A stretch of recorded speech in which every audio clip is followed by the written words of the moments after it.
గుంటూరులో శంకర్ విలాస్ బ్రిడ్జ్ కూల్చివేత పనులు ప్రారంభమయ్యాయి. 6 దశాబ్దాల క్రితం ఈ బ్రిడ్జ్ నిర్మించారు. అలాంటి బ్రిడ్జ్ ని ఇప్పుడు కూల్చేస్తున్నారు.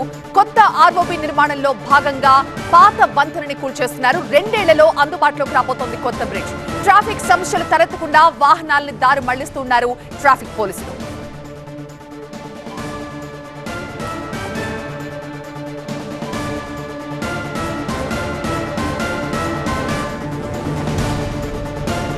గుంటూరు శంకర్ విలాస్ బ్రిడ్జ్ కూల్చివేత పనులపై మరింత సమాచారం మా సీనియర్ కరెస్పాండెంట్ నాగరాజు అందిస్తారు. గుంటూరులో అత్యంత జనసమ్మర్దమైన సెంటర్ శంకర విలాస్లో రైల్వే ఫ్లైఓవర్ ఉంటుంది. ఇది దాదాపు 60 ఏళ్ల క్రితం నిర్మించిన ఈ ఫ్లైఓవర్ ఇప్పుడు ఈ ఫ్లైఓవర్ జ్ఞాపకాలన్నీ కూడా చరిత్రలో మిగిలిపోబోతున్నాయి. ప్రస్తుతం ఈ శంకర విలాస్ బ్రిడ్జి డిమాలిష్ చేస్తున్నారు. ఈ బ్రిడ్జి స్థానంలోనే కొత్త బ్రిడ్జ్ కట్టడానికి ఇప్పటికే 98 కోట్ల రూపాయలతో అనుమతులు వచ్చాయి. ప్రస్తుతం మనం శంకర విలాస్ బ్రిడ్జి దగ్గర కొద్ది రోజుల కిందట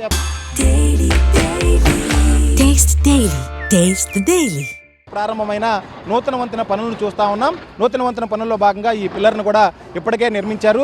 దాదాపుగా 4 రోజుల నుంచి ట్రాఫిక్ డైవర్షన్స్ కూడా ఇచ్చారు. అయితే పూర్తిగా ఇప్పుడు మనం చూసినట్లయితే ఇప్పటిదాకా ఈ ఫ్లైఓవర్ నుంచి వాహనాలు రాకపోకలను అనుమతించారు. అయితే ఈ రోజు నుంచి పూర్తిగా ఈ ఏదైతే పాత వంతెన ఉందో ఈ పాత వంతెన అంతా కూడా తొలగిస్తున్న నేపథ్యాన్ని మనం చూస్తూ ఉన్నాం.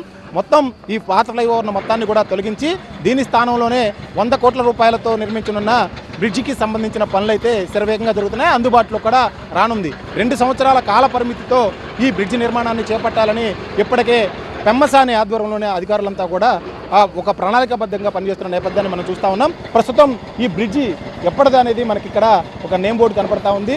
చాలా దాదాపుగా 60 ఏళ్ల క్రితం ఈ బ్రిడ్జిని ఇక్కడ నిర్మించడం అయితే జరిగింది.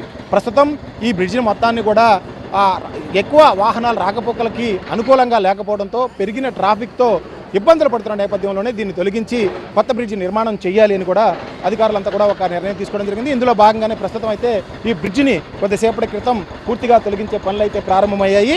ఈ బ్రిడ్జిని తొలగించిన తర్వాత మిగతా పనులన్నింటిని కూడా 2 ఏళ్ల కాలంలో పూర్తి చేసి అందుబాటులోకి తీసుకురావాలనేది ఇక్కడ అధికారులు ఒక ప్రణాళికాబద్ధంగా ముందుకెళ్తున్న నేపథ్యం అయితే మనకు కనిపిస్తూ ఉంది.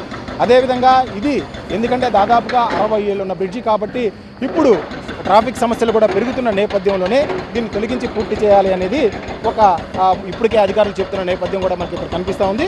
మొత్తం మీద ఈ 2 ఏళ్ల పాటు ఇక్కడ ట్రాఫిక్ సమస్యలు ఇబ్బందులు లేకుండా అనేకమైన అధికారులు అనేక చర్యలు అయితే తీసుకున్నారు.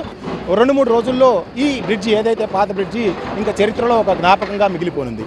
కెమెరామెన్ నాగరాజుతో నాగరాజు, TV9 గుంటూరు.